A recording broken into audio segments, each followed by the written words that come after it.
33-year-old Nicola Raybon was a nurse who also studied criminology in college. In January of 2012, she was thrilled to move into a new house in Lancashire with her partner John and her 2 kids. And then later that month, she and her family flew out to the Caribbean island of Antigua to attend her father's second marriage. And while she was excited for her father, she was mostly just excited about the pampering she was going to get from the 5-star hotel she was staying in. On the first night they arrived, Nicola went down to the bar to have a couple drinks with her friends. Now, Nicola was not known for being a big drinker or partier. In fact, she was more well known for her work with different charities and for being a really dedicated mother. In fact, one time, after her children were named mascots for a local soccer team, Nicola apparently lost sleep. She was so excited for them. After Nicola had a few drinks, her friends said they were going to leave and go to a restaurant to grab some dinner, and they asked her if she wanted to come. And Nicola declined, and she said, you know what, I'd rather just go watch the sunset up on the beach. You guys have a good time. After her friends left, Nicola walked up the steps onto the beach. She took her sandals off and took her phone out of her pocket,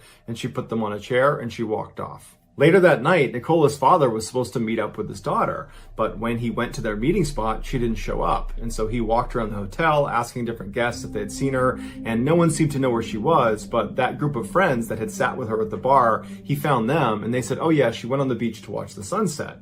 And so Nicola's father actually smiled to himself because he thought, great, I can go on the beach, find my daughter, and finally have a chance to have, a one-on-one conversation with her, because ever since I got to Antigua, I've been surrounded by guests and I barely had a chance to talk to her. And so Nicola's father walks up to the beach and he looks around and he doesn't see his daughter, and it's starting to get dark, so he figures, you know what, I'll give her a call. And so he calls his daughter and she doesn't pick up. And he thinks, okay, she probably just isn't looking at her phone. After that, he called Nicola's partner, John, and he picked up and he said, no, I haven't seen her. The last I heard, I thought she was going to the beach. That's what her friend said. And Nicola's father said, yeah, that's where I am and I can't find her, but I'm sure she's somewhere. And so after he hung up with John, Nicola's father went back into the hotel and he asked Nicola's kids if they had seen her, and they said no. And so now, feeling a little bit concerned, Nicola's father rounds up a couple of guests to go help him look for his daughter. And so they go up on the beach, and one of them quickly discovers Nicola's cell phone and sandals sitting on that chair near the hotel. And so right away, it just seems like this is a big red flag. She's out on the beach. We don't know where she is. She doesn't have her phone. And so now Nicola's father is really worried, and he calls the police. Then at some point, as the search party moved farther and farther down the beach, they heard the sound of someone screaming in the distance. And it sounded like a woman, and Nicola's father said it sounded like his daughter. And so they all start running in the direction of the screaming, but it's so far away and it's so dark that they can't make out who it is or even where they are. And after they ran down the beach a ways, the screaming just stopped. And so they really couldn't figure out who it was. And so everyone's just stumped and overwhelmed by the situation. And for the rest of the night, they just continued to look around the beach, and they never found the screaming woman, and they never found Nicola. The next morning, when the police were still on the beach looking for Nicola and now looking in the hotel as well, the tide went out, and that's when they discovered Nicola. After she left the bar, Nicola did go up onto the beach to watch the sunset, and she did it by going down to the water and just walking along the water's edge. And so as she walked away from the resort, watching this beautiful sunset, she walked deeper and deeper into the water until she was almost waist deep. And at some point, she hit a patch of quicksand and sunk into it. And so she began screaming and yelling for help, but no one could hear her because she was so far away from the resort.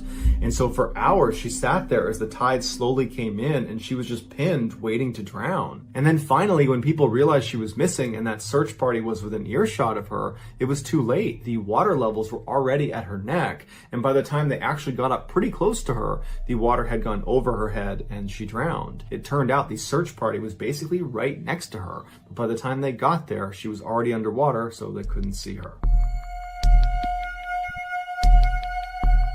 Growing up in Oklahoma, Blake Stanfield loved going out in the wilderness with his father, Neil. The pair were more like best friends than father and son, and they spent as much time together as they possibly could. But by the time Blake was in his 30s, he had become a medical doctor, and so he was really busy, and he was married, and he had a young kid, and so he didn't see his father very much. And then in 2003, when Blake was 38, he moved his family to Alaska, and so he really didn't see his father anymore. But shortly after moving, Blake had an idea. He wanted to surprise his dad on his 65th birthday with a rafting trip in Alaska. It was going to be this great way for the two to reconnect with each other. When he broke the news to his father, Neil was really touched by it and very excited, but at the same time, he was a little bit apprehensive, and he asked his son, are we going in a group? Is this going to be a guided rafting trip? And Blake said, oh no, that's the wrong way to do this. We will not have a good time if we go with a group. We're doing this alone.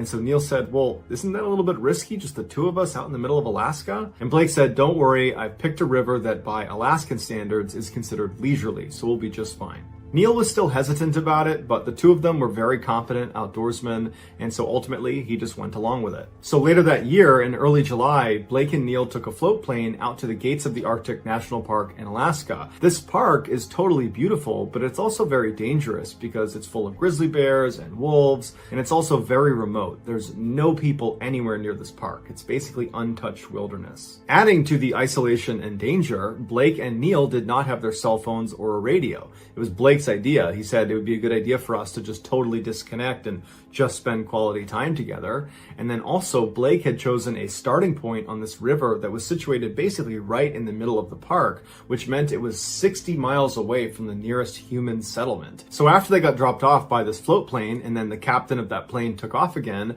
Blake and Neil loaded their stuff into their raft and then they hopped in and they started cruising down this river. At first, their trip was awesome. The weather was perfect, the landscape was beautiful, the water was totally calm, and Neil, he might have had reservations about the safety of this trip, but quickly he was overcome with just how peaceful it was and how wonderful it was to be with just his son out on the open water.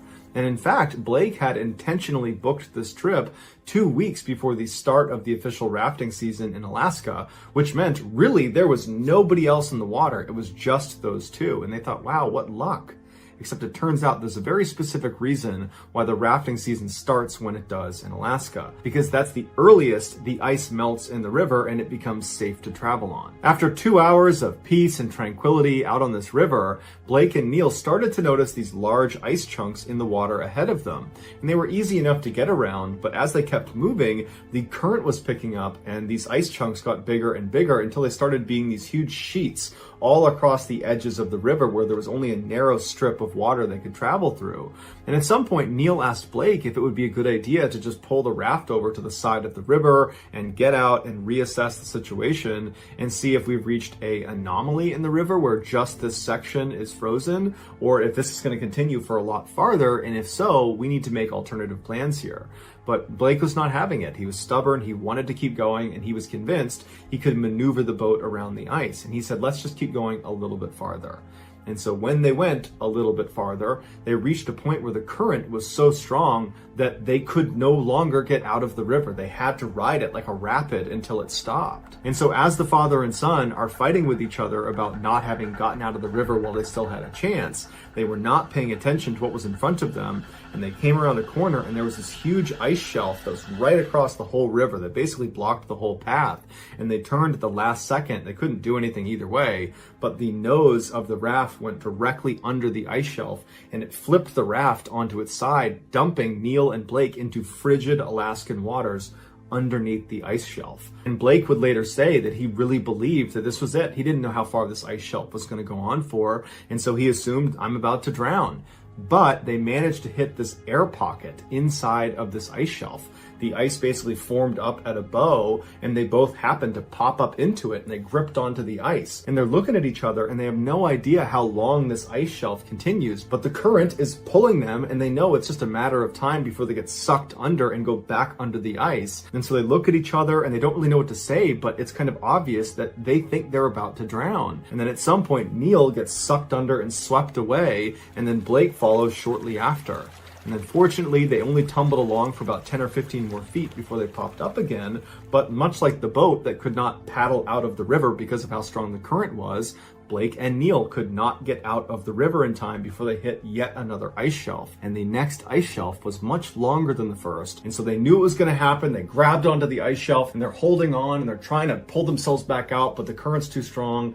And at some point, they each had to take a big breath and then let go and got pulled directly under the ice. And so the whole time they're pressing their face up against the underside of this ice in hopes they find an air pocket, but they don't. And so the whole time they're just desperately looking for air and they're bumping into the underside of the ice. They have no idea how long it's going to go on for. And so after what felt like an eternity, Blake finally gets shot out the backside of this huge ice shelf and he's still in the river, but there's no more ice shelves in front of him, and the current had slowed down a little bit, so he was able to make his way to the edge and get out of the water.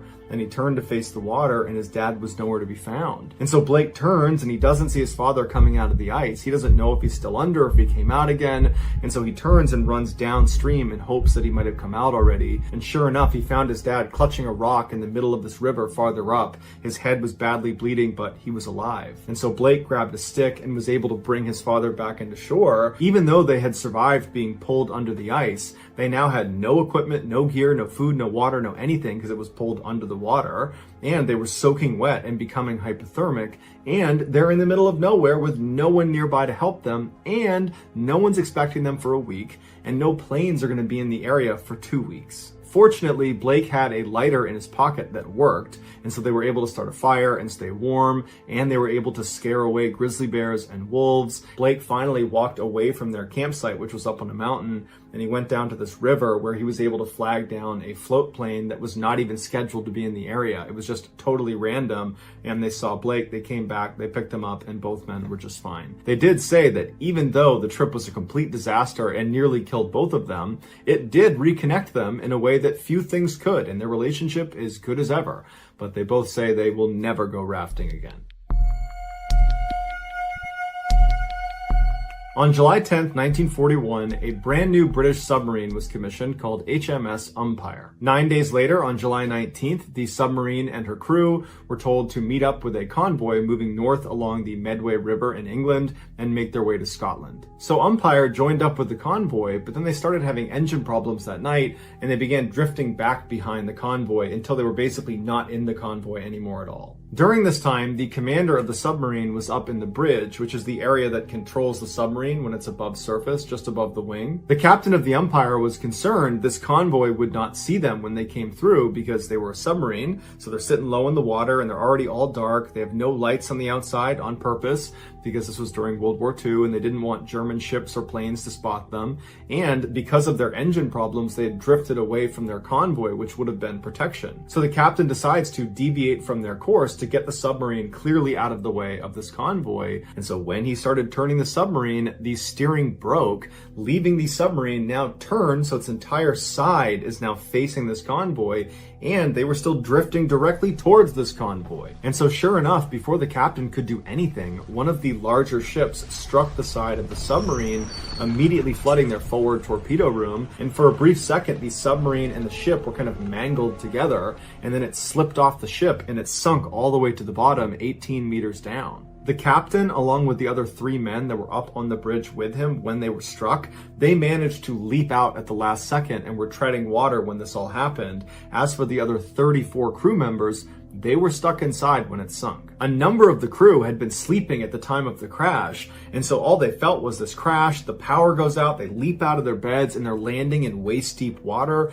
and they're running out into the halls kind of fumbling around because they can't see anything, and all they can hear is the sound of water pouring inside of their submarine. And so these sailors had gone through all sorts of drills to prepare for this type of scenario where, power's out and you're sinking, and so they know by touch how to get to the one area that has an escape hatch, which is the engine room. And after 20 of them got inside the engine room, the water levels in the hallway were getting so high that it was spilling into that room, and it was getting to the point where if they didn't seal the door, they were going to flood this one room that was their only chance of survival. And so they had to make the heartbreaking decision to lock and seal that door, meaning the 14 other sailors on the other side, if they hadn't already died, were now condemned. But for the 20 men who now were going to be able to use this escape hatch, there was no guarantee that would work. Because to use the escape hatch on a submarine, you need to understand how it works. You can't just open a hatch on a submarine. It won't open. The pressure from the seawater presses down on it to where it literally cannot open. You might be able to open it a crack if you use a tool,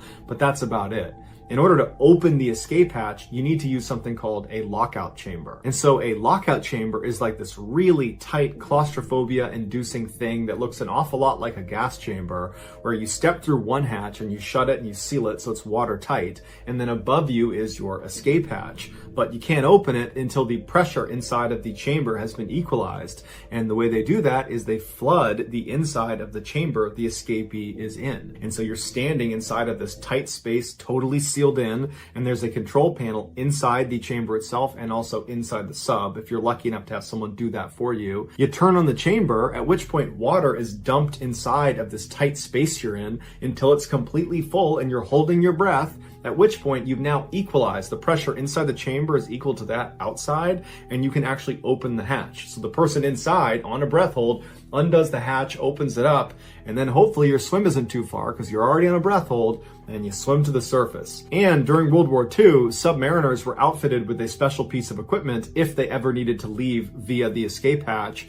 and it was their Davis escape gear, which is basically this life jacket that's uninflated, and when you manually activate it, it suddenly inflates, and so when you go through that hatch, you would activate it, and it would assist you to get to the surface. And so after those 20 sailors had decided to seal off the engine room, they immediately shifted focus and began getting guys into the escape hatch. And one of their most junior sailors, a guy by the name of Killian, said he would stay inside the room and operate the control panel so everybody else had the best chance of getting out of the escape hatch. And so sure enough, he put all 19 into the hatch and he got them out of the submarine. And then he, on his own, had to get in the hatch, seal it himself, and control the panel in total darkness, flood the space, open it up, and shoot to the surface. He would live, and he would be awarded the British Empire Medal for bravery. One junior officer named Edward Jones was one of the 14 men that did not get to the engine room before they sealed it off. And when he got there and realized the situation, he turned around and looked down the hall, and there were only 3 other men that were standing there. And he didn't know how many had made it in the engine room. He figured this was the only 4 that had not made the cut.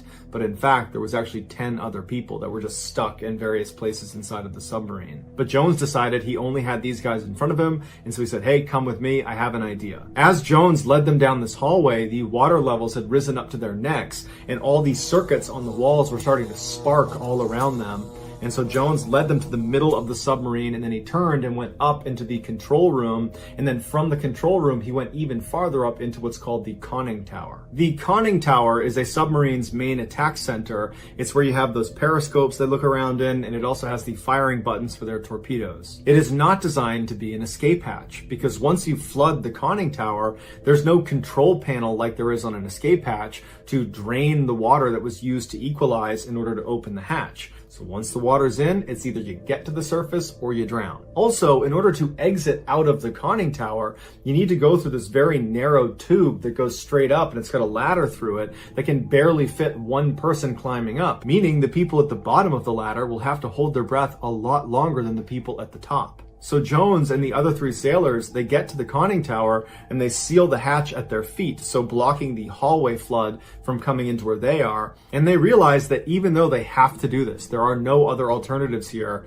that realistically 1 or 2 or more are going to die in the process of just trying to get out of the submarine. But it was all they could do, so they made peace with their decision. They climbed up and they opened the hatch just enough to let water come in, but quite a bit started coming in. The men wedged themselves as high up in the tunnel as they possibly could, but obviously not everybody could get all the way up to the hatch. And so 2 were down low, and Edward Jones and 1 other were up towards the top. And Jones would say that at first they were talking and praying, and then when they started feeling the water get closer and closer to their heads, they went silent. And then Jones remembers keeping his hand on the 1 man that was below him, and when his hand was wet, he knew the 2 men below him were completely submerged. And then the water came up to his face, covered his head, and at that point he opened it up and they swam out. Of the 4 men in the conning tower, only Edward Jones and the other guy who was high up in the tunnel with him made it to the surface. All told, only 14 of the 38 total crew survived the accident.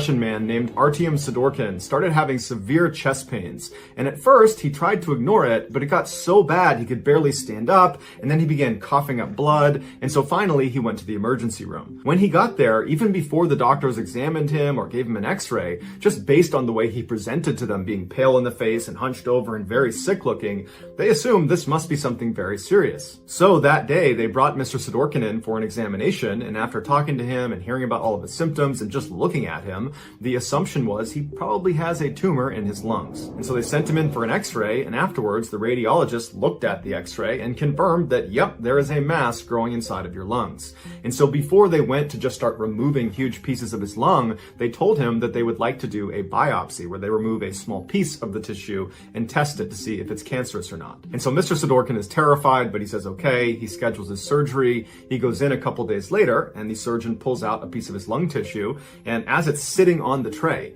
he looks down at the tissue, the surgeon does, and he realizes there's something hidden inside of the tissue, as if the tissue was like an envelope holding something inside of it. And so he opened it up, and there, growing on the side of his lung, was a small fir tree. It was 5 centimeters long, it was green, it looked very lively, it was just a thriving little tree. The doctors believed Mr. Sidorkin, who was a botanist, had inhaled a seed of a fir tree, and it got lodged inside of his lung tissue. And then as it grew, its pine needles began piercing his blood capillaries, causing him to cough up blood. After the discovery of what was inside of his lung, a spokeswoman for the Royal Botanic Gardens in London said that it is possible for a seed to germinate inside of the dark, damp conditions inside of a lung, but it is unbelievably bizarre. When doctors informed Mr. Sidorkin that he did not have cancer, he had a tree, Mr. Sidorkin was shocked, and he said, I never got the sense that there was a tree growing inside of me. But more than shocked, he was just relieved that he was cancer-free. There is a picture of this tree inside of his lung tissue,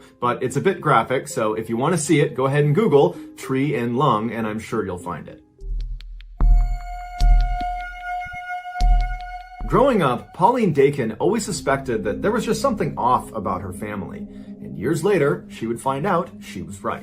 In 1970, when she was 5 years old, her parents, Ruth and Warren, separated. And to Pauline, it wasn't that much of a shock because her father, Warren, was a heavy drinker and he was extremely violent. But after they separated and Pauline, her mother, and brother had moved into another house on the other side of Vancouver, Canada, Pauline noticed her mom started to act really anxious all the time, but she never knew why. When Pauline was 9, her mother told her and her brother that they were going to go on a vacation to Winnipeg, which is 1,000 miles away from Vancouver. And so they loaded up the van, they hopped in, and they drove all the way to Winnipeg. And when they got out, they went inside their new vacation home, and Ruth informed her children that they were actually never going back to Vancouver. And when Pauline and her brother said, why? Dad's still back in Vancouver. I want to see Dad. But Pauline said, sorry kids, this is the way it has to be. And when you're old enough, I'll explain everything. Confused and sad, Pauline and her brother began starting a new life in Winnipeg. Over the next 4 years, Pauline never saw her father, and so she lost touch with him.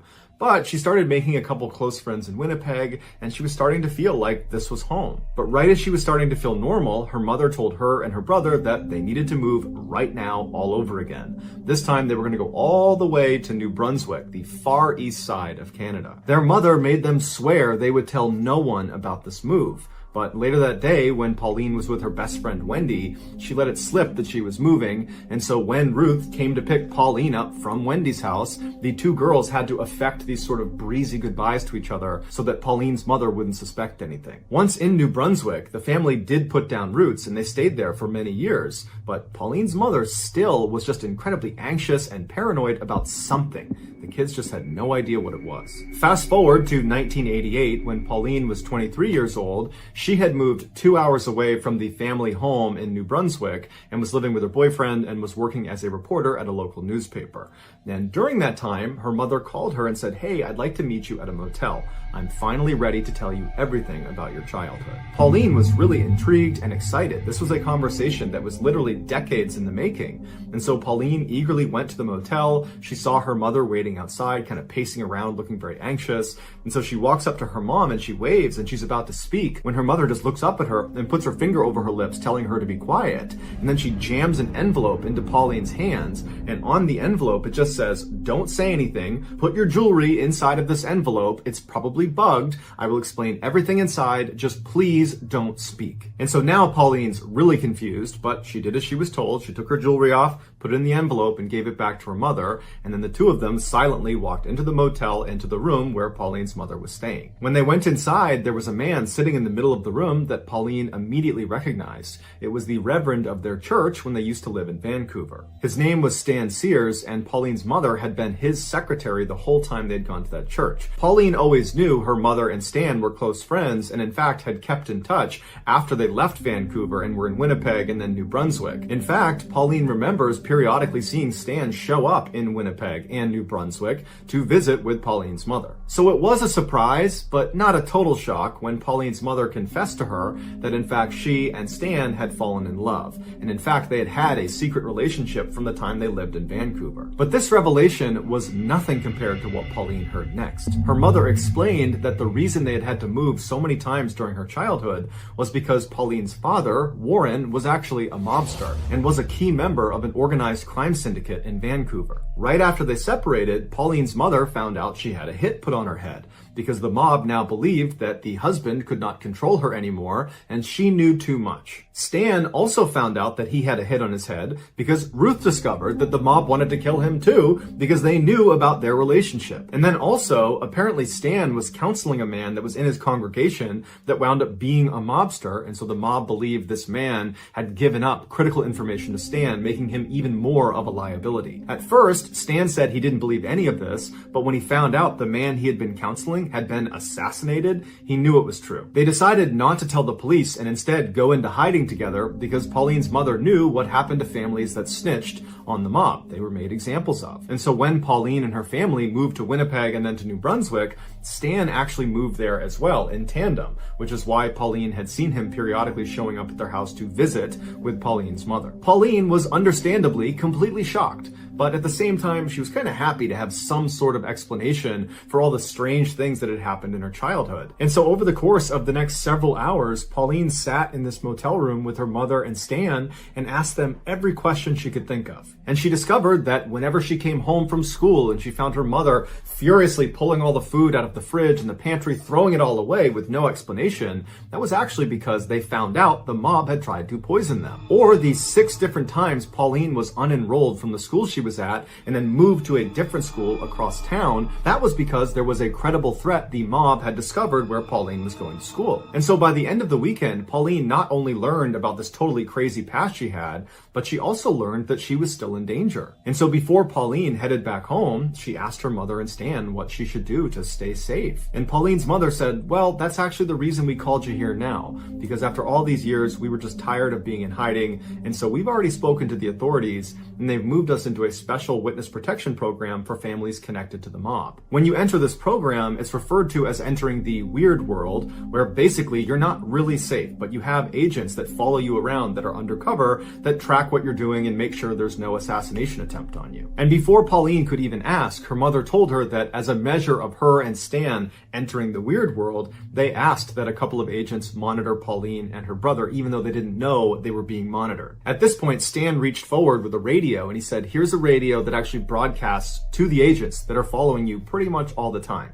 But you should only use it if you're truly in a desperate situation, because as soon as you call out for help, there are going to be people that are risking their lives to come save you. As Pauline is holding this radio, she looks at her mom and Stan and she says, well, what happened to Dad? Is he in jail? And at this point, Pauline's mother says, no, he's not. He's in the weird world too. And she handed Pauline a letter that was from her father addressed to Pauline. And it basically spelled out that he had been moved into the weird world and he was looking forward to Pauline joining them at some point when she was ready. So now Pauline has this radio and this letter and she's looking at her mother and Stan and she's just totally overwhelmed. And her mother just tells her, go home, think about what you want to do next, and if you want to join the witness protection program and join the weird world with us, just let me know and we'll make it happen. And so Pauline, who's in a total state of shock, gives her mom a hug and gives Stan a hug and says, okay, bye, I'll be in touch. And she leaves the motel and she gets in her car and she's about to back up when she looks and sees Stan running outside holding something in his hand. And so Pauline stops, Stan runs up to the window, and he says, "Hey, I forgot to give you this." And he held up this round piece of metal that he told her was a GPS transponder. It was magnetized, and she should put it out of sight underneath her car. And what it does is it constantly gives off her location to the agents that are following her. So if she was in trouble, it would be easier for them to find her. And so Pauline thanked him, put the transponder under her car, and Stan went back into the motel. And so Pauline went back home with the intention of just digesting this information, knowing that she was being watched, she had this radio, she was, relatively safe, and her plan was to just give it a couple of days before she committed to joining the witness protection program and joining the weird world. But after only a couple of days, her paranoia was so high that she dumped her boyfriend, she quit her job, and she moved out of her house into a separate apartment, and she called her mother and said, "I can't take it anymore. I feel totally unsafe. I want to join the weird world." Her mother and Stan were delighted at her decision, but they told her it wasn't a simple process getting into the weird world, that a lot of people were involved in her basically giving up her old life and entering this new one. And so Pauline's mother told her that she would be in touch with one of her agents, and they would contact Pauline when it was time for her to go. And so anxious and scared, Pauline began to wait and wait and wait. And her mother said, "Oh, just give it some time. They'll be in touch soon." But the waiting dragged on for 5 years. And in that time, Pauline met a new boyfriend, Kevin, who became her husband. And in conversations with him, Pauline started to doubt this whole mafia thing was even true. And so she decided, in order to find out if this really was a real thing, that the mafia was actually after them, that Pauline would need to set up a sting operation on her mother and Stan. And so Pauline called her mother and very convincingly told her that, "Oh my goodness, someone just broke into my apartment. I think it was someone from the mafia. I don't know what happened, but can you tell me what to do? Should I call the police? What do I do?" And her mother said, "No, don't call the police. Whatever you do, don't call the police. I'm going to get in touch with Stan and see if he knows what to do." And just a couple of minutes later, Pauline's mother called back and said, "Okay, honey, I spoke to Stan, and he spoke to the undercover agents that sit outside your house and have been watching you for all these years. And they said that, yes, unfortunately, not one, but 2 men from the mafia broke into your house today. But luckily, they went up, they grabbed them, they're in custody, so you're safe now." And Pauline said, "Mom, I made that up. No one's been in my apartment. I've been here the whole day. I lied to you. No one broke in." And it was at this point that Pauline realized her mother and Stan had been living a lie since she was 5 years old. There was no mafia. Her father was not a mobster in some Vancouver crime syndicate. It was all made up. It would turn out Stan was suffering from something called delusion syndrome, where totally normal people that are totally lucid and have normal lives have one distinct delusion. And sometimes that delusion is not a big deal. But sometimes it is, like they believe the mafia is after them. And during his relationship with Pauline's mother, he passed on his delusion to her through something called folie à deux, which translates to madness for two, which is shared delusion syndrome, where someone who's delusional, who's a dominant personality, can pass that on to a subordinate personality. After confronting her mother and then also confronting Stan at a later date, neither of them said, "This is a lie, you're right, you caught us," because they believed it, and they took to their graves the belief that the mafia was after them. Their biggest concern after Pauline said this isn't true was not that they had been exposed as potential frauds. It was that, oh no, Pauline's going to expose herself to the mafia because she's not using her GPS transponder or her radio or living in the weird world with us. She's going to get assassinated by the mafia. And so even though Pauline never got an apology from her mother or got to really talk about the insanity of this whole situation, because again, her mother and Stan took to the graves the belief that the mafia was in fact after them, Pauline ultimately made peace with the situation by writing a best-selling memoir called Run, Hide, Repeat. It is linked in the description below. Check it out. In November of 2004, 52-year-old Peter Porco and his wife, 54-year-old Joan Porco, were like so many other middle-aged, middle-class Americans. They lived in Del Mar, New York, in a comfortable 2-story home, and they worked for a living. Peter was an appellate court clerk, and Joan was a speech pathologist. They had been married for over 30 years, and they had 2 sons. Christopher was a 21-year-old student at the University of Rochester, and his brother, Jonathan, was a 23-year-old naval officer stationed at a submarine base in Groton, Connecticut. On Monday, November 15th, 2004, Peter woke up to start his typical Monday morning work routine. He got up, he got out of bed, he went into the bathroom, he relieved himself, he looked in the mirror, he shaved, he got dressed in his work clothes, he went downstairs, he put on a pot of coffee. While the coffee was brewing, he unloaded the dishwasher and then put the dirty dishes into the dishwasher and started it. He wanted to get his newspaper, so he went outside, he got his newspaper, but he realized he locked himself out of the front door. So he got the spare key out from underneath the mat, opened the front door, went inside, he sat down, had some coffee, read the newspaper. After a few minutes, he put his coffee cup in the sink, he packed himself a lunch in his lunchbox, and then he headed for the door to head for work. Peter was known as a very reliable employee who was also very punctual and rarely missed work. So when he didn't get to work that Monday morning, the court was a little bit confused. They called him to see if he was okay. He didn't pick up. So they dispatched a court officer to go make sure he was okay. And so the officer arrives at his house. He sees cars in the driveway. The front door's shut. He goes up. He knocks on the door. Nobody answers. He tries the handle of the front door. He realizes it's open. So he opens the door and he yells out, "Hey, I'm just looking for Peter." And the door hits something on the ground. He pokes his head inside and looks down, and there on the ground, the thing blocking the door, is Peter Porco's body. He's clearly deceased, and he clearly has a massive head wound. The court officer steps outside immediately, calls 911, local police show up, they go inside, and sure enough, Peter is dead. They go upstairs and they find his wife, Joan, in bed, also with a massive head wound, but she was still alive. Joan was rushed to a hospital where she underwent emergency surgery and then was put into a medically induced coma. Meanwhile, the police began their investigation into who could have done this. They quickly discovered that the home's alarm system had been smashed and a phone line, because there still was landlines at the time, had been cut from the outside, and a screen in one of the windows had been slashed that looked like the way someone climbed into the house. However, nothing appeared to have been stolen because police almost immediately found Peter's wallet with money inside of it still sitting in the house, as well as very expensive jewelry that belonged to Joan still sitting in the house. As they continued to search the house, they discovered a fireman's axe that belonged to the Porcos hidden inside of one of the bedroom closets, and it was very clear this was the murder weapon. The Porco sons had been away during this attack. John was on his submarine in Connecticut, and Chris was at the University of Rochester. And in fact, Chris found out about the attack on his parents when he saw a news report, because this story of this innocent, typical-seeming American couple in a quiet suburb getting struck down by some axe-wielding maniac had gone totally viral, and it was all over the news. And so Chris called the police to get more information about his parents' death. Here's the recording. Hi, my name is Chris Porco. I was just called by the Times-Union saying that my parents were found dead this afternoon. I was wondering if you had any information for me. Hey, Chris, whereabouts are you? I'm at school in Rochester, New York. Okay, you're in Rochester? Yes. Okay, and you're hearing from the Times-Union? Yeah, they said my parents were found, I guess, dead. I don't know. They didn't say how or anything. So you will be here probably, you're going to go right to Albany Med? I don't know. I don't even know where my mom is, but... Yeah, she is at Albany Med. Okay. Do you know her condition? No, because I haven't talked to her. Let me give you my pager number. As you can tell, Chris is extremely emotional. He's beside himself. He can barely speak. He's so upset about what's happened to his parents.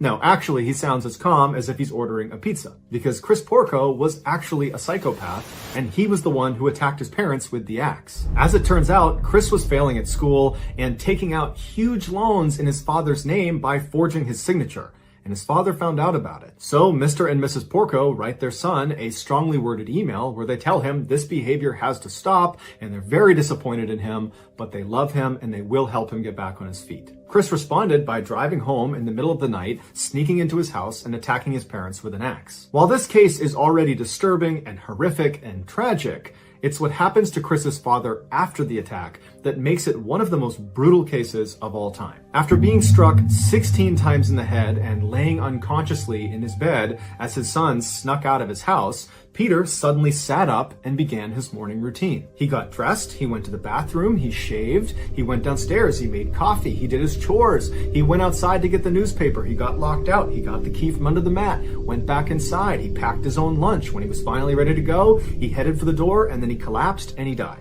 Due to the severity of Peter's head wound, his brain was basically broken and it was unable to recognize he had been gravely injured. So in his final moments, he believed it was just a typical Monday morning going about his work routine when in reality, he had a gaping head wound and he was basically dead after the 16th blow to his head. One of the more surprising and heart-wrenching details of this case is that Joan Porco, she did survive the attack. And after she came out of that medically induced coma, she said she forgot all the details of the attack, even though when she was discovered in her bed, she did indicate that Chris, her son, was the attacker. Nonetheless, she got together $250,000 to post Chris's bail, and she allowed him to come stay with her during his trial. And the two attended the trial together, walking into the courthouse hand in hand. Chris was very quickly found guilty of killing his father and attempting to kill his mother, and he was sentenced to 50 years to life in prison. Despite the verdict, Joan Porco still speaks to Christopher over the phone and frequently visits him in prison. It's unclear if she still believes he is innocent. In 2017, an electrician named Pete had become accustomed to doing work in basements and sub-basements of older buildings in Baltimore, Maryland. He discovered that many times when he worked in a stretch of older buildings right next to each other, that in the basement or sub-basement, there would be a stretch of tunnel that connected each building to each other, kind of like a common door in a hotel room. One day, Pete was asked to install some new lights in the sub-basements of 3 very old buildings that were all right next to each other. Apparently, someone had purchased the entire building complex after they had sat there abandoned for some time. When Pete arrived, his foreman, whose name was Mike, was waiting for him outside the farthest east building. And so Pete got out, walked up to the building, and Mike led him down to the basement and then down another flight of stairs into the sub-basement. The first thing Pete did was pull his flashlight out and look around and see if there was a tunnel connecting to the adjoining buildings, because if there was, it would make his life a lot easier. And sure enough, he shined his light to the west and there was a tunnel. And so he knew he wouldn't need to lug his gear up and over after he was done with each building. After that, Pete and Mike set up floodlights inside of that first sub-basement they were going to be working in, and then they put their gear on and they got to work. After a few hours of Pete being really focused on what he was working on, he looked up and realized Mike was gone, and he assumed he must have gone upstairs for a lunch break, and Pete, who had had a really big breakfast, wasn't that hungry, but wanted to take a break, so he decided instead of eating, he would just go explore the other sub-basements. So Pete walked over to that first tunnel that went into the second building. He walked through it. It wasn't very far, maybe 5 or 6 feet to get into the next building. Once he got into that second building, it was totally dark because neither he nor Mike had actually gotten in there yet. And so Pete pulled his flashlight out and he scanned around the room, and he saw directly on the other side, still going west across the building complex, was yet another tunnel connected to the third and final building. And so Pete walked through the second sub-basement, shining around, looking for anything interesting. There was nothing down there. He got to that tunnel, he walked through, and he entered into the third and final room of the entire building complex. And so he lifted his flashlight up and he scanned around the room, and he was shocked when on the other side, still going west, as if there was a fourth building, there was another tunnel. Pete kept his flashlight trained on this tunnel, and he's thinking to himself, did I get something wrong here? Is there really 4 buildings? Because I'm almost positive there was 3. There shouldn't be a tunnel over there because there's no more buildings. And so he's really intrigued, and so he keeps his flashlight up and he starts walking across the room towards this tunnel, and he gets about halfway across this sub-basement when he hears someone's voice come out of this mysterious tunnel, and it sounds an awful lot like Mike's. And Pete would say that his initial reaction to this was, oh, I guess Mike must have had his lunch break and then come back down here and started doing the same thing I'm doing, exploring the other sub-basements. And so he's already checked out this tunnel and he wants to show me what's down there. So Pete walks over to this tunnel and he shines his light inside, and right away he can tell it's different than the other 2 tunnels he's walked through, because those went straight across, and this tunnel he's looking at goes down and kind of bends off to the right. And so, totally unconcerned, because he believes Mike is down there already, he starts walking down this winding tunnel. After walking for a couple of minutes just straight down into this tunnel, he finally walks into this huge room with 20-foot high ceilings, and he lifts his flashlight up and he looks around, and there's no Mike, and he yells out for him. He doesn't hear him, but he noticed in the middle of the room were all these small animal skeletons that had been arranged in a big triangle on the ground. And as he scanned across the ground with his light, he came to the right side of the room at one of the points of the triangle. And at the top of that point was this large dog-like skeleton lying on the ground. It looked as if the triangle was more like an arrow, and it was pointed at this one large dog. Pete went back to looking around the room, and he saw right across from him was another tunnel entrance into more unexplored passageway.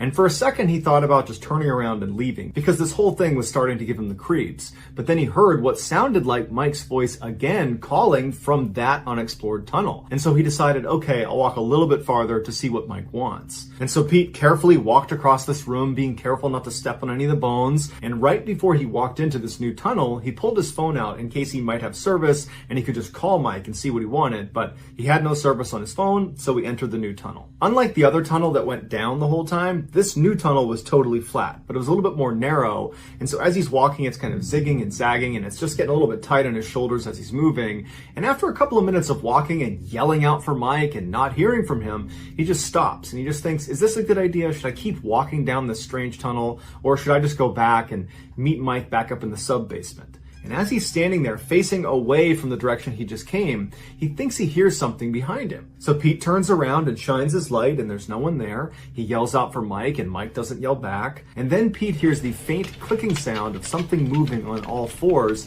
in the chamber he had just come from. And he's thinking to himself, what could have gotten down here? There's only one way in, and I've taken the other tunnel. Did I miss some dog that was staying in the middle there? I think I would have seen an animal that was moving around. And so as he's thinking about this, he realizes the clicking sounds have stopped. It's gone completely silent. And so he stops and he's just intently listening. And then all of a sudden, whatever it is out there starts running at full speed down the tunnel towards Pete. And so Pete immediately turns around and starts sprinting down this unexplored tunnel. All he hears behind him is this animal at full sprint, grunting and bouncing into walls as it gains on him. And finally, after what felt like an eternity, but was probably only a few seconds, Pete gets to the end of this tunnel and he sees it's a small flight of stairs to a large metal door. He runs up and he grabs the door and he tries to open it, and it opens. He runs outside, pulls it shut, hears it click, and then he sinks down with his back against the door, pressing up against it to ensure it stays shut. And as Pete is sitting there, he hears this thing come barreling into the room where this door is, and it rams into the door, and he feels it shake the door forward, but the door holds. And then whatever it was just lost interest, turned around and left. Even though this animal appeared to be gone and the door appeared to hold, Pete stayed sitting with his back up against the door for a couple of minutes while he composed himself. He really didn't know what to make of what just happened, because he's thinking to himself, that animal had to have been huge. It just nearly barreled this door down. I felt the whole door shake. I mean, if that's a dog, that is a huge dog. And also, where's Mike? Mike's the whole reason I went into this tunnel in the first place. He was calling to me, or so I thought he was, and I never saw him. And so Pete's totally confused and he's traumatized and he's looking around and he's finally taking stock of where he is, and he realizes he's under one of the docks of what would turn out to be the Four Seasons Hotel, which meant he was at least about a half-mile away from where he had started in the sub-basement of those buildings. Pete stood up and made his way up to the sidewalk where he called Mike. And Mike was very confused at what Pete was telling him, because he said, I never went into that tunnel. I never went into the other sub-basements. At my lunch break, I just went upstairs and got a bite to eat, and when I came down, you were gone. And so Pete started talking about the animal he saw, and as he was describing it, he's thinking to himself how crazy he must sound, and he began to realize that it had to be, a stray dog got in there, and he just must not have seen it, and that was it. And so after they hang up, Pete is left thinking to himself, if that was a stray dog, then what were those bones arranged in that triangle for? And why did they seem to be an arrow pointing at that other bigger dog? And also, who was yelling to me inside of the tunnel if it wasn't Mike? But when Pete and Mike got back to those old buildings, they did not do any more exploration. It was like they were just not going to talk about what happened. Instead, they put a fold-up table in front of that tunnel that led down to the room filled with bones and whatever animal was down there, and they rushed the job in all the sub-basements, got all the lights up as fast as they could. The last thing they did was they moved the table back out of the way and then ran up out of the building and never looked back. There is a large abandoned factory on the outskirts of Cleveland, Ohio that used to be a prominent rubber company, but in the late 1970s, when they closed down business, nobody else leased the factory space, and so for decades it remained untouched. In the 1980s, a boy named Kurt was born in Cleveland, and from a young age, he was fascinated by this abandoned factory. He really wanted to see what was inside, but his dad would never take him, saying it was way too dangerous to go in there. And so over the years, Kurt still wanted to see what was inside, but his fascination with it kind of waned because he was never allowed to go. Then, in the late 1990s, when Kurt was in high school, he happened to be walking by the factory after leaving a friend's house, and he stopped, and he looked at his watch, and it was 8 p.m. He didn't have to be home for about an hour and a half, and and he looked up at the crumbling brick building and he thought to himself, you know what? It's now or never. I have to see what's inside of there. And so he walks right up to the factory. There's no fences around it to stop him. And he gets up there and he sees that all the doors are sealed shut. And so he's a little bit disheartened and he starts walking around the property. And when he gets to the backside, he sees on one of the corners of the building, the concrete has just fallen off, exposing a fairly large hole in the side of the building that he could just walk right through. And so he slipped through and he looked inside this building that he's been thinking about for years and years and years. And he would say it was just so cool. There were all these boats that had just been left in storage inside of this factory and then were apparently forgotten about. There were all these conveyor belts and big pieces of factory equipment that had just been kind of left out on the floor and no one thought to break them down or even try to sell them. And then like any other good abandoned building, there was lots of drug paraphernalia scattered all over the ground. And so for the next hour, Kurt just explored the first floor and made his way up to the second floor where the manager's office was. And all in all, it was just a really awesome experience, many years in the making. And at some point, he looked at his watch and it was getting late and he realized he needed to leave. And so as he was getting ready to leave, he could have sworn he heard the sound of music being played from somewhere in the factory. And so he stopped and he turned around and he just listened for a second to see if he really was hearing music. And he was. It was someone playing the blues somewhere in the factory. Because Kurt had obsessed over this factory for so many years, wondering what was inside, now that there was some mystery about what was in here, he couldn't just leave. He had to go look and see where that music was coming from. And so Kurt began walking across the factory floor in the direction where he thought this music was coming from, and he reached a wall that was covered by a big blue tarp, and that's where it seemed to be coming from, like it was coming from the other side of the wall. And so he went up to put his ear against this wall, and when he did, he almost fell into the tarp, because behind the tarp was actually a stairwell that led down into the basement. And so again, because Kurt was so fascinated by this place, he had to see what was down there. And so he grabs the tarp and he pulls it aside and he starts looking downstairs, and he can tell there's a light on down there. And so he's telling himself, okay, it's possible someone could be down there. But again, he's gonna go down, he's gonna have a look. He pulls the tarp completely aside, he steps into the stairwell, and he begins walking down. And from his perspective, he would not be able to see any of the basement until he got all the way to the bottom. There was no gaps in the railing. It was basically solid wall all the way down. And when he got to the bottom, he could only turn left. Turning right was just a dead end. Left was towards the main section of the basement. And so he goes all the way down the steps. His heart is racing because he's half expecting to see someone come running up to him. And right before he breaks the corner, when he can actually see into the basement, he takes a deep breath and then very slowly he kind of pokes his head around the corner and gets a look inside the basement. It's a very odd scene in there, but there doesn't appear to be any people. And so Kurt took the last couple of steps down to the bottom, he turned the corner and actually got a full look at the basement. And sitting in the middle of the room is a cassette player with the play button pressed down that's playing the music. So he's found the origin of the music. And then he starts looking around and realizes on all of the walls are pieces of paper, hundreds of them, that have all been plastered to the walls that all say the exact same 3 words. She gotta run. They're everywhere. Then he looks in the back corner and he sees there is this large wooden animal sculpture, although he can't tell what kind of animal it is, but clearly someone has been hacking at it with a hammer or a saw or maybe both, and it's been burned. It looks like someone's been taking a lot of frustration out on it. And then in the other corner, away from this animal sculpture, was this chair that appeared to have been removed from a school desk. And it was angled towards the corner of the room. And then behind it on the ground was this massive stack of VHS tapes, and each of them had a woman's name on it. And Kurt, from a distance, could only make out one name, which was Jessica, but he could clearly see there was a bunch of other tapes with different names on them. Kurt suddenly was not feeling brave anymore and wanted to get out of there immediately, because at this point, he's pretty certain that whoever's down here is not a good person. They got some bad stuff going on down here. And so he turns around and he starts walking up the stairs. He makes his way across the factory floor, and he finally gets to the crack in the cement and he makes his way out, and he's out to safety again. Even though Kurt was really excited about having finally explored the factory, on his walk home, it dawned on him that while he was there, someone had to have manually pressed the play button on that tape recorder that was playing the music, because it wasn't playing when he got there. So either he miraculously avoided ever making contact with this person or group of people inside of this factory while he explored it for over an hour, or the more likely scenario is as soon as Kurt walked inside, this person or group of people knew he was there and were watching him the whole time. And maybe when they hit play on that cassette player and started playing that music, that was just an attempt to lure Kurt down into the basement. Who knows what would have happened if he had stayed even longer? And who knows what's on those VHS tapes? To this day, Kurt and all of his friends are convinced he was in the presence of a serial killer.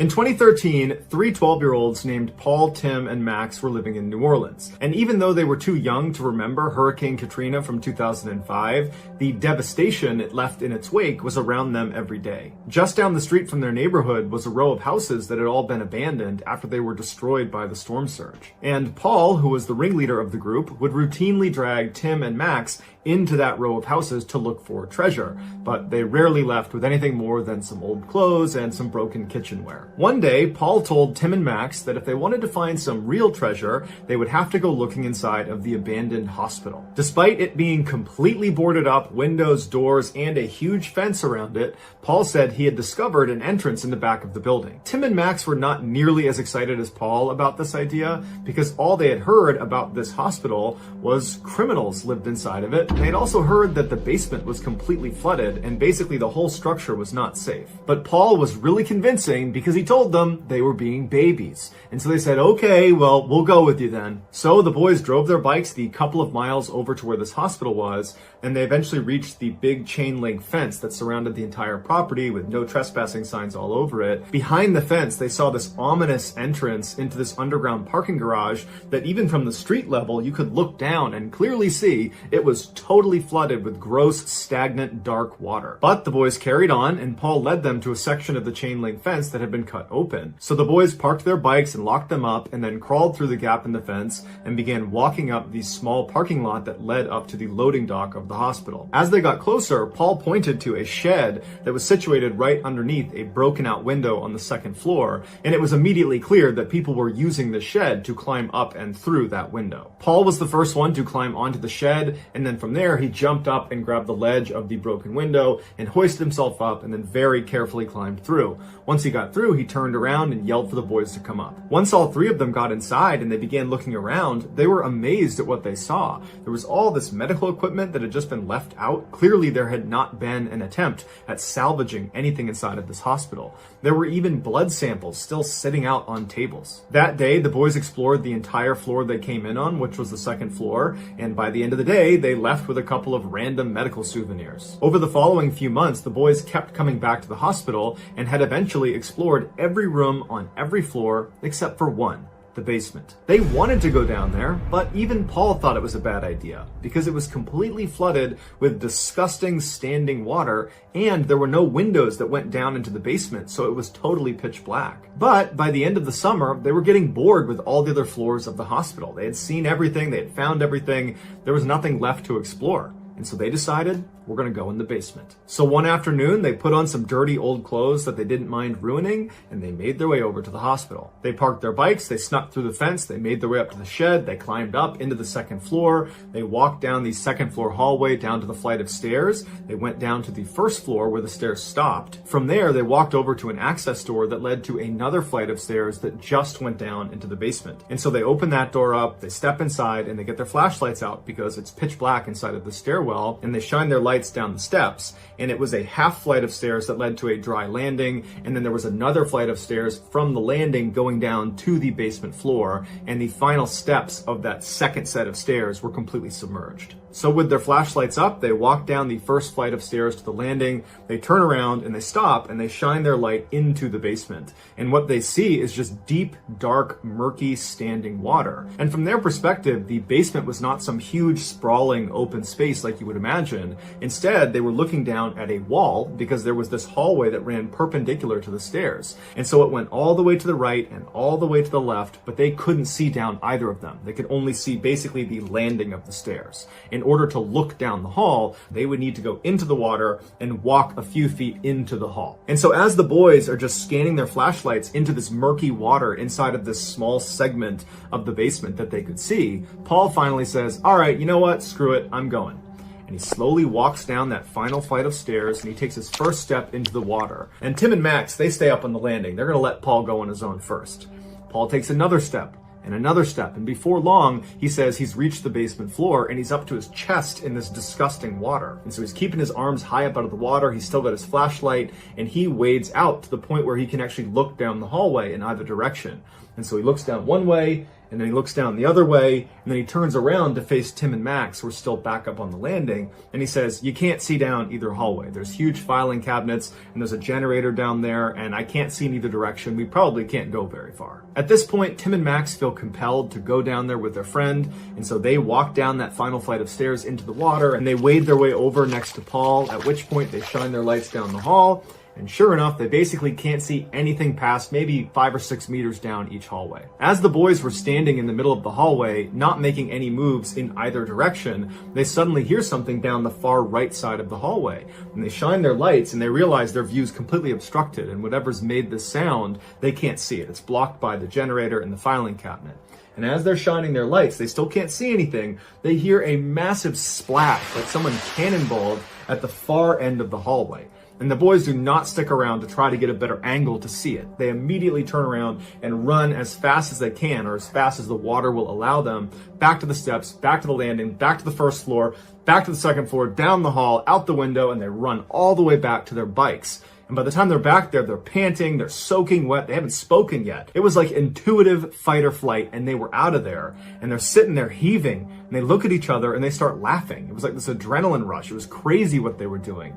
And they look back up at the hospital and they're staring at the second floor window, almost half expecting to see whoever it was that made this big splashing sound to suddenly emerge in the window, but no one ever did. And after about an hour of just staring at the hospital and seeing no activity whatsoever, they convinced themselves that whatever they heard down in that hallway was probably just something falling off a shelf, or maybe there's a bird down there, but whatever it was harmless. Eventually, Paul says to Tim and Max that they should totally go back in there and try to figure out what it was that made that sound. And initially, Tim and Max are like, no, I don't really want to do that. But eventually, after Paul called them babies enough times, they said, okay, fine, we'll go back in the hospital. And so they go back through the fence, they walk up the parking lot, they climb onto the second floor, they walk down the hall, they go down the stairs, they get to that access door that leads down into the basement, and before they just fling it open, Paul gets his flashlight up, he turns the handle and he opens the door just a little bit and looks inside to see if anybody's in there. And there isn't, so he opens the door the rest of the way, and he, Tim, and Max go inside. Once they're inside, they shine their light down to the landing, and they can still see their wet footprints all over the steps.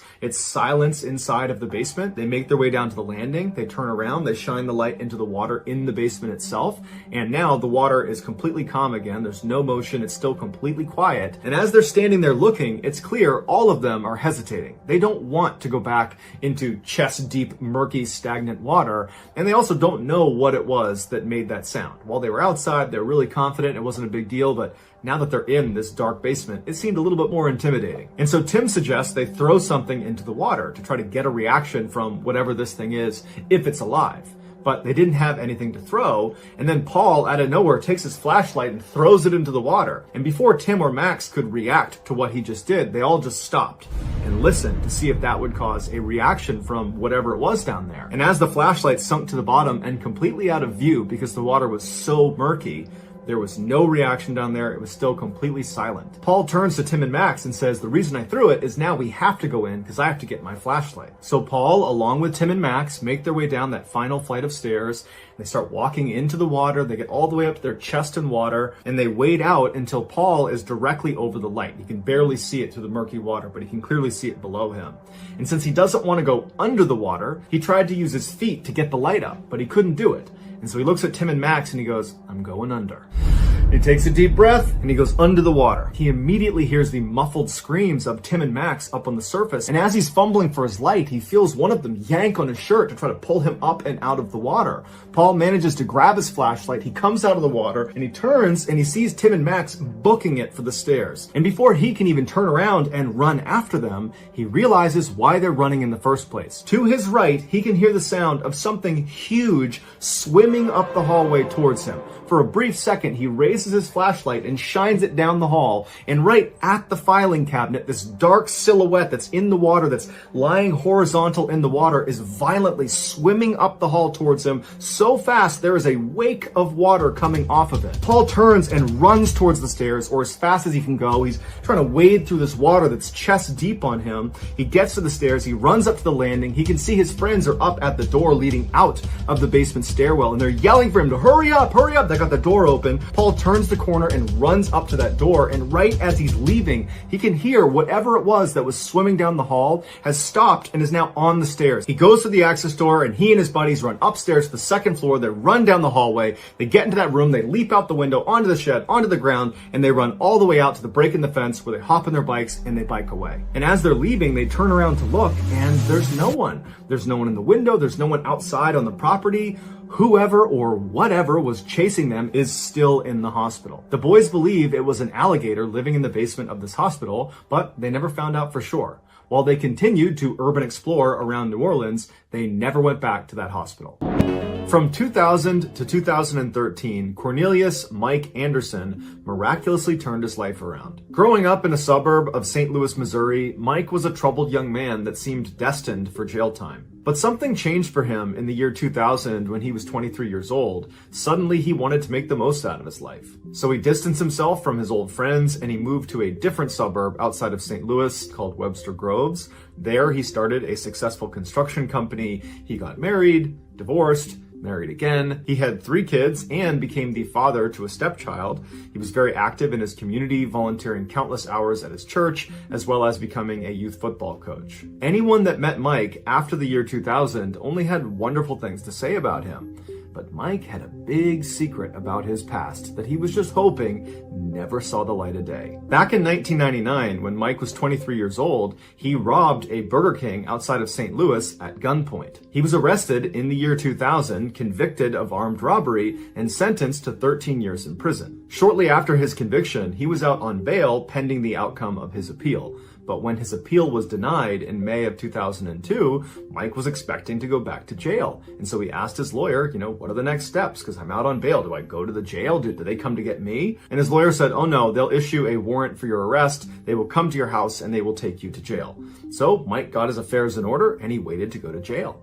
But no one ever showed up. And so days turned into weeks, turned into years, and no one ever took Mike to jail. Because it would turn out the state had made a clerical error, and they believed Mike was already behind bars when he was actually just at his home. And in July of 2013, at the end of his original 13-year sentence, they went to go release him from prison. That's when they realized he had never been incarcerated. So 8 U.S. Marshals immediately went to his house and they arrested him and they brought him to jail. And there was this huge public outcry that it was totally unjust that you're arresting him now because it's the state's fault that they did not bring him to jail. It's not Mike's fault. And Mike used that opportunity to become a totally changed man. And so after a number of appeals and this very public petition of people trying to get Mike out of jail, a judge finally took a closer look at Mike's case. And it would take this judge only 10 minutes to come to the conclusion that Mike was in fact a changed man and should not have to serve the rest of his sentence.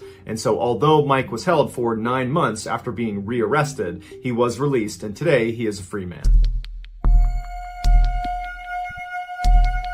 The Tromp family were by all accounts a normal, hardworking household. 51-year-old Mark Tromp and his wife, 53-year-old Kobe Tromp, had established a successful red currant farm and earth-moving business at their property in Sylvan, which is just outside of Melbourne. Their 3 adult children, which were 29-year-old Rihanna, 25-year-old Mitchell, and 22-year-old Ella, all lived and worked with them at the farm. But their seemingly ordinary lives would change forever on Monday, August 29th, 2016. That day, without any warning, the family dumped their passports, credit cards, and cell phones on the kitchen table and ran out the front door, leaving it unlocked. They hopped into Ella's car and drove north. 30 kilometers into their journey, and it was discovered that the son, Mitchell, still had his phone. And so the others yelled at him to throw it out the window, and so he did. He chucked his phone out the window. The family drove all day and night until they reached a motel in the New South Wales town of Bathurst, 800 kilometers away to the west of Sydney. The following morning, Mitchell decided he did not want to be a part of whatever it was they were doing, and so he abandoned his family and began heading home. The remaining 4 family members did not go after Mitchell. Instead, they just piled back in the car and drove east to a popular tourist destination called the Genelin Caves. It was there that the 2 daughters, Rihanna and Ella, decided that they also did not want to be a part of whatever it was they were doing,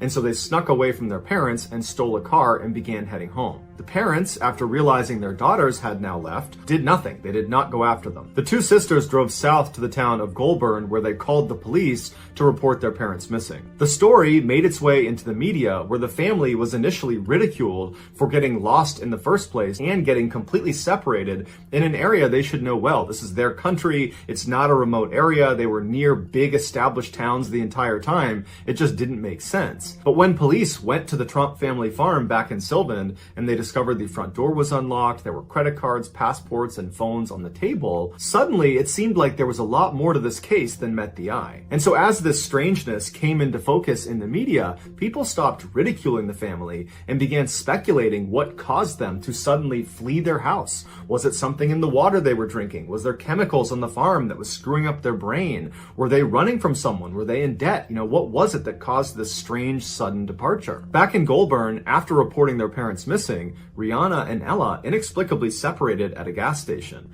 Rihanna just climbed in the back of some utility truck, and Ella hopped in the stolen vehicle and started driving home. Later that night, Ella would become the first Trump family member to be located by police when she arrived at the farm and police were waiting for her there. Mitchell would arrive back home the following morning after taking a series of trains to get there. Once Mitchell and Ella were reunited, they made a statement to the media outside of the family farm, and as you're looking at them, it's clear they're totally shell-shocked. They don't know what's happened, and they're trying to articulate why their family left in the first place and what they were doing and where they're going, and the best they could do was to say, well, there was a lot of pressure on our family and it was building up, and these things are just difficult to explain, and I don't really know what we were doing. Mitchell would say that there was a belief that people were after them, there was some paranoia there, but that paranoia was predominantly held by their parents. While Mitchell and Ella were certainly in a state of shock, they did seem mentally stable. The same could not be said for their sister, Rihanna. She was discovered by the driver of the truck she had snuck into after he had driven over an hour away. He had pulled over to check on something. He had gone around the back and then had the life scared out of him when he saw Rihanna just sitting there in a what he called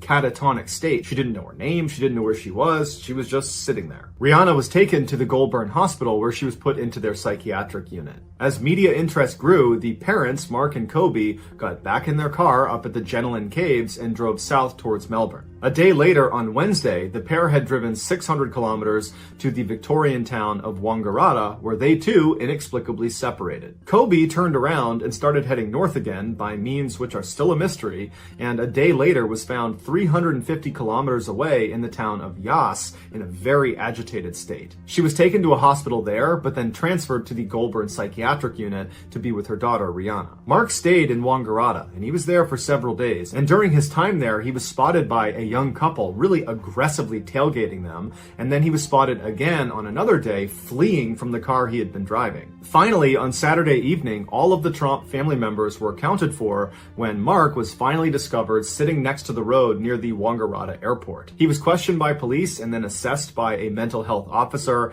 and then was released into the custody of his brother, who was a police officer. And as they drove away, Mark turned around and flipped off the photographers that had converged on the spot. He later released a more contrite statement apologizing for the hurt and concern that were caused by these events, and he also paid respect to the police and the volunteers that went out looking for them. After the investigation, the police determined that nobody was chasing this family. They were not in any danger. The family had also not taken any drugs. They were not in debt. They were not involved in any sort of religious cult. And prior to this strange event, the family had no history of mental health issues. After the dust had settled and the Trump family was just back at their farm going about their normal life, every media outlet wanted an interview with them to try to learn more about why this strange thing happened.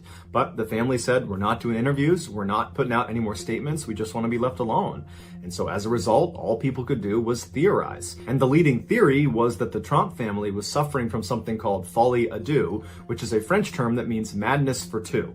And what happens is one person who is delusional can pass that delusion on to other people. And this typically only happens in very close-knit families or in very tight romantic relationships. While it's unclear which of the Trumps became psychotic first, doctors say it is clear at some point they were in a cycle of reinforcing each other's delusions if this folie à deux theory is the right one. While the full reasons for why the Trumps went on this strange voyage will probably never be known, the police deemed it a family matter and did not press charges.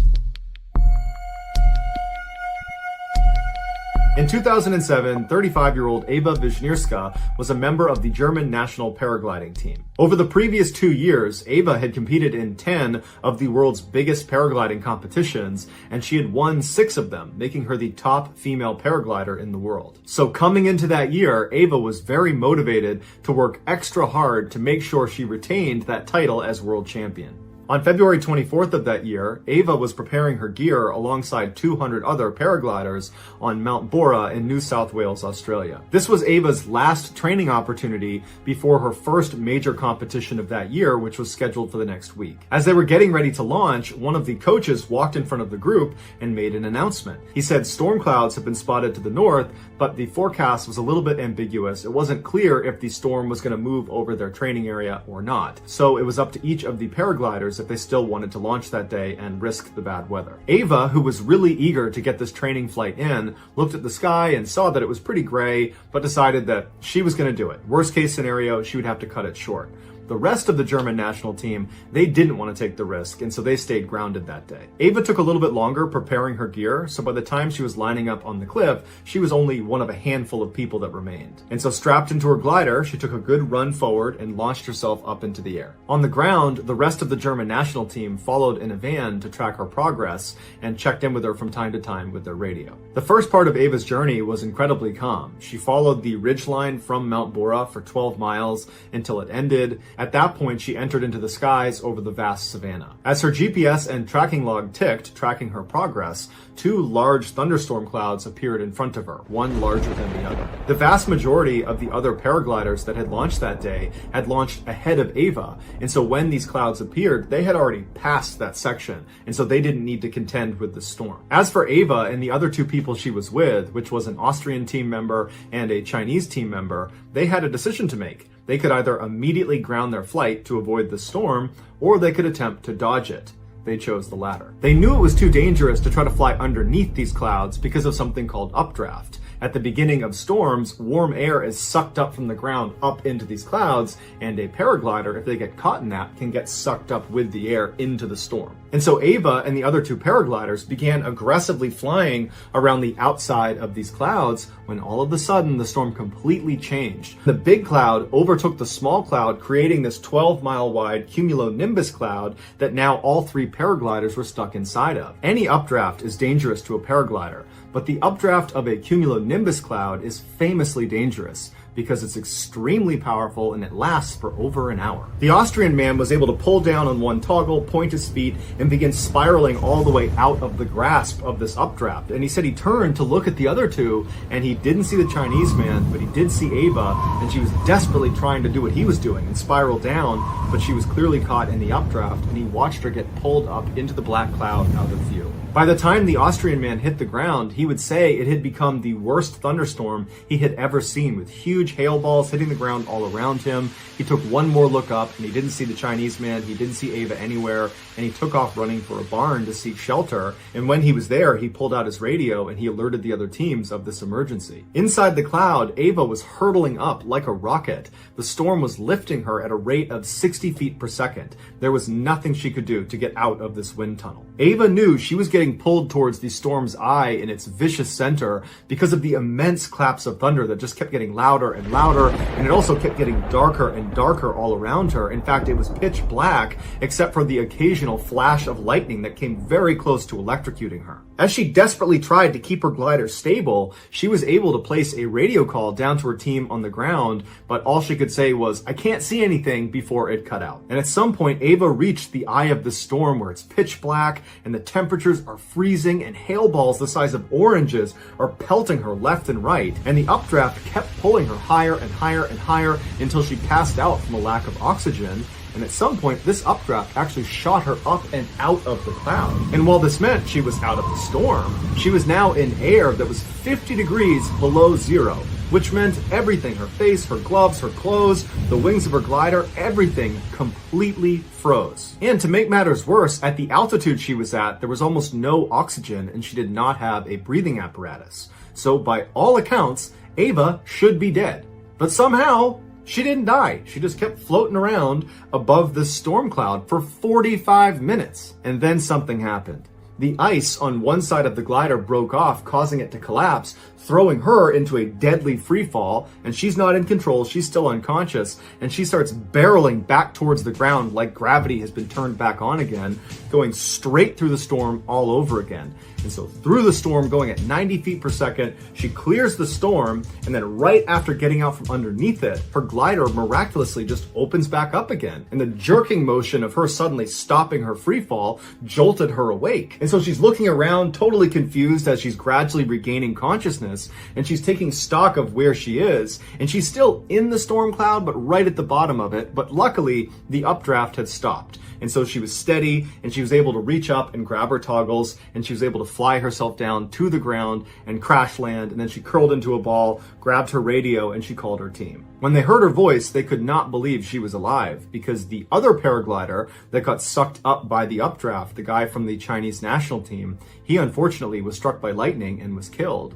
And so they were anticipating finding out that Ava had been struck by lightning as well. But Ava had not just survived. When they brought her to the hospital, they discovered that virtually nothing was wrong with her. She had some pretty bad bruises and cuts from the hail, and she had a little bit of frostbite on her face, but it was treatable. And so the same day she was brought in, they discharged her. After leaving the hospital, she and her teammates went back to the launch site so she could collect her gear. And when they got there, she looked at her GPS, and the GPS had been tracking her entire flight the entire time she was up in that cloud. And she showed her teammates what it said, and they literally couldn't believe it. The screen showed she had reached an altitude of 32,634 feet, which, to put this in perspective, is the same altitude you fly at inside of a commercial jet. So imagine being outside of your plane in the middle of a flight, and that's how high she was. Another reference point is she was approximately 4,000 feet higher than the summit of Mount Everest. No human being had ever been that high, unprotected, and lived to tell the tale. Until Ava. If you enjoyed today's video and you haven't done this already, please remove all of the raisins from the Like Button's raisin bran.